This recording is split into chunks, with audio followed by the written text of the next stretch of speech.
जय हिंद दोस्तों। जब से जियो ने अपना रिचार्ज का रेट बढ़ाया है, इसके बाद एयरटेल ने भी बढ़ा दिया, उसके बाद वीआई ने भी बढ़ा दिया, क्योंकि अपने देश में इन्हीं तीनों का एक छत्र राज चल रहा है। या तो जियो, या तो एयरटेल, और उसके पीछे पीछे वीआई। मतलब इतने बड़े 150 करोड़ के आबादी वाला देश में सिर्फ और सिर्फ 3 टेलीकॉम कंपनियां ही राज कर रही है। ये बहुत बड़ी, समझिए कि शर्म की बात है।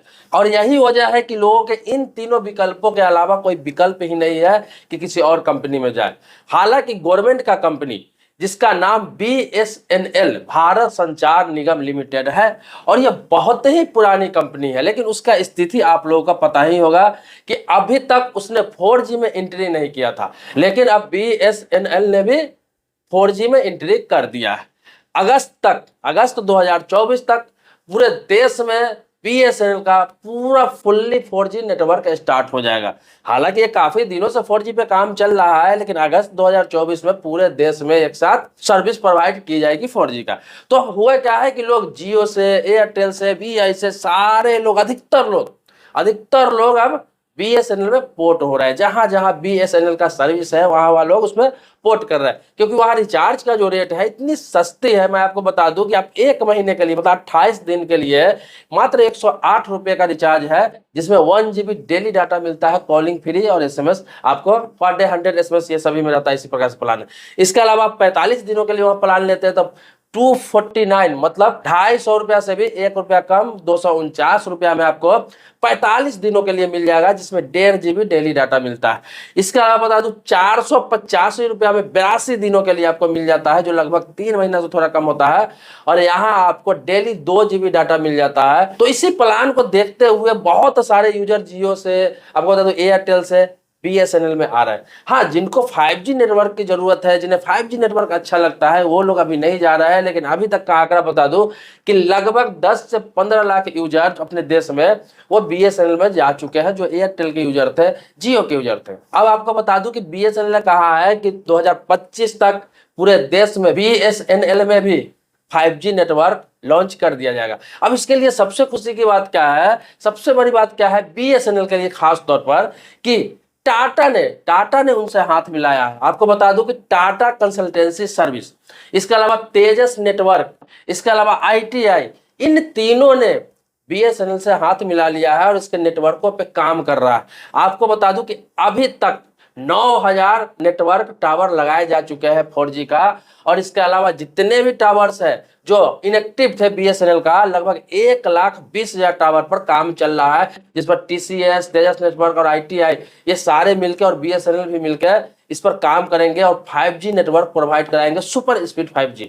तो बीएसएनएल का एक समय था जब लोग मजाक उड़ाते थे, बीएसएनएल का मतलब कहते थे कि भाई साहब नहीं लगेगा, उसका मतलब होता है, जबकि उसका मतलब होता है भारत संचार निगम लिमिटेड। लेकिन लोग उनका मीम बनाते थे। लेकिन आज के दौर में बीएसएनएल कम बैक कर गया है, सिर्फ छोटी सी गलती की वजह से, क्योंकि जियो ने अपना प्राइस बढ़ा दिया है, एयरटेल ने बढ़ा दिया, और इसके अलावा वीआई ने भी पीछे पीछे साथ में बढ़ा दिया, क्योंकि इन तीनों के अलावा चौथा विकल्प इसके पास था नहीं।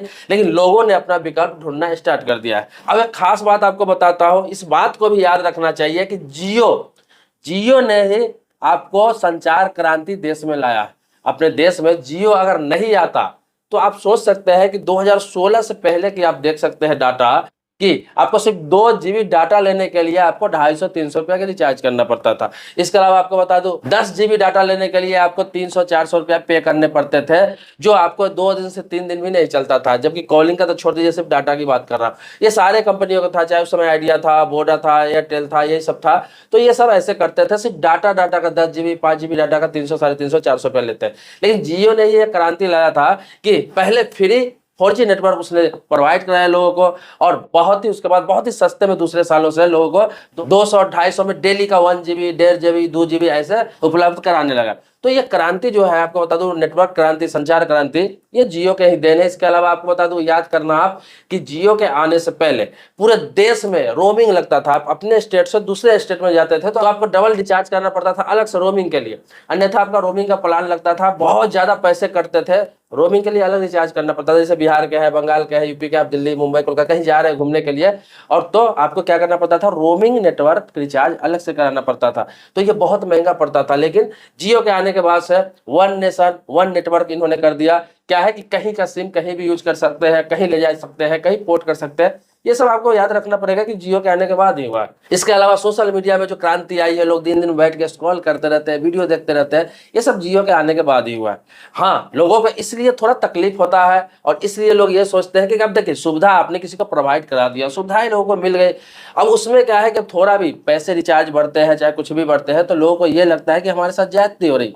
लेकिन उससे पहले बहुत कम कीमत में, बहुत ही कम कीमत में, ना बराबर कीमत में अगर आपको नेटवर्क प्रोवाइड कराया जा रहा था, अच्छी सर्विस दी जा रही थी, तो थोड़ा इस बात का भी ध्यान रखना चाहिए।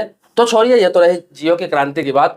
लेकिन आपको बता दूं, उस समय यूजर भी कम हुआ करते थे, लोग कम यूज करते थे, बहुत कम लोगों के पास स्मार्टफोन हुआ करता था। और हुआ करता भी था तो सारे लोग सोशल मीडिया नहीं देखते थे या फिर डाटा यूज नहीं करते थे। तो अब क्या है, यूजर्स बहुत बढ़ गए, यूजर्स बहुत बढ़ गए। अपने देश में लगभग 50 से 70% लोग डाटा यूज करने लगे, नेटवर्क यूज करने लगे, इंटरनेट यूज करने लगे। तो इसको देखते हुए अब क्या करें, कंपनियों को ऐसे रेट नहीं बढ़ाना चाहिए, अचानक रेट नहीं बढ़ाना चाहिए। 10 रुपया, 5 रुपया, 20 रुपया तक चलता है, लेकिन ऐसे एकाएक 100 रुपया, 50 रुपया, 70 रुपया, 20%, 30%, 50% अगर रिचार्ज पे रेट बढ़ा दिया जाता है तो सभी लोगों को अफोर्ड करना थोड़ा मुश्किल हो जाता है। इसीलिए लोग बीएसएनएल की तरफ जा रहे हैं कि बीएसएनएल अभी के दौर में देखा जाए तो 4G नेटवर्क में सबसे सस्ता प्लान प्रोवाइड करा रहा है। इसीलिए लाखों लोगों ने बीएसएनएल की तरफ रुख किया है। तो आप भी अब बीएसएनएल का नेटवर्क का मजा ले सकते हैं और बहुत कम कीमत में मजा ले सकते हैं। अगर आपके आसपास में या फिर आपके शहर में, आपके स्टेट में बीएसएनएल नेटवर्क है तो आप उसका एंजॉय कीजिए। और कमेंट बॉक्स में जरूर बताइए कि बीएसएनएल का नेटवर्क वर्तमान में कैसा है, कैसा काम कर रहा है। लेकिन भविष्य में उम्मीद रखिए कि यह बहुत अच्छा काम करने वाला है, क्योंकि इसके साथ टीसीएस ने, तेजस नेटवर्क ने और आईटीआई ने हाथ मिलाया है और बहुत जोरों शोरों से काम कर रहा है। तो आने वाला समय में बीएसएनएल का नेटवर्क बहुत ही बेहतरीन हो जाएगा। एक बात और आपको बताना चाहूंगा कि बीएसएनएल के जितने भी नेटवर्क है, ज्यादातर नेटवर्क जियो को प्रोवाइड करा दिया गया था और जियो बीएसएनएल के नेटवर्क पे ही काम कर रहा था, क्योंकि उसका खुद का अभी तक नेटवर्क नहीं है। अब शायद काम चल रहा है लेकिन खुद का नेटवर्क नहीं है। बीएसएनएल के जितने भी टावर थे वो सरकार ने उनको प्रोवाइड करा दिया था और उसी टावर से उनका अभी तक काम चल रहा था। अब क्या होगा कि जियो का नेटवर्क या बीएसएनएल का नेटवर्क दोनों उसी नेटवर्क पे काम करेगा और इसी तरह से विस्तार किया जा रहा है। लगभग 1,20,000 टावर को फिर से बीएसएनएल के लिए अलग से एक्टिव किया जा रहा है। देखिए, हमारे देश की इतनी आबादी है, 150 करोड़ की आबादी है, 1.5 अरब की आबादी है, और जिधर पब्लिक का रुख हो जाता है उसका किस्मत ही चेंज हो जाता है। एक आने वाला समय था जो लोग बीएसएनएल से नफरत करते थे, उनके नेटवर्क से नफरत करते थे, लेकिन एक ऐसा दौर आ गया, एक ऐसा समय आ गया कि रिचार्ज बढ़ाया, अचानक कंपनियों ने रिचार्ज बढ़ाया और लोगों का रुझान फिर से बीएसएनएल की तरफ हो गया। और ऐसा कमबैक करने जा रहा है बीएसएनएल कि आने वाला समय में ये जो बीएसएनएल है ये एयरटेल, जियो और बीआई सभी को टक्कर देगा। बस लोगों का इंतजार है कि एक बार ये अपना नेटवर्क ठीक कर ले। 4G तो लॉन्च कर चुके हैं, 5G में भी आ जाए। दोस्तों, आप जानते हैं कि मैं अपने चैनल पर कानून से संबंधित हो गया, गवर्नमेंट स्कीम से संबंधित हो गया, बैंकिंग हो गया, इंश्योरेंस, फाइनेंस, लोन, इन्वेस्टमेंट, इन सभी टॉपिक का वीडियो बनाता हूँ। इसके अलावा कोई अपडेट नया आता है जिससे लोगों को फायदा हो, लोग अवेयर हो, तो उसके बारे में वीडियो बनाता रहता हूँ टाइम टू टाइम।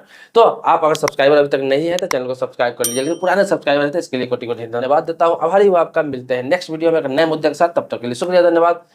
जय हिंद दोस्तों।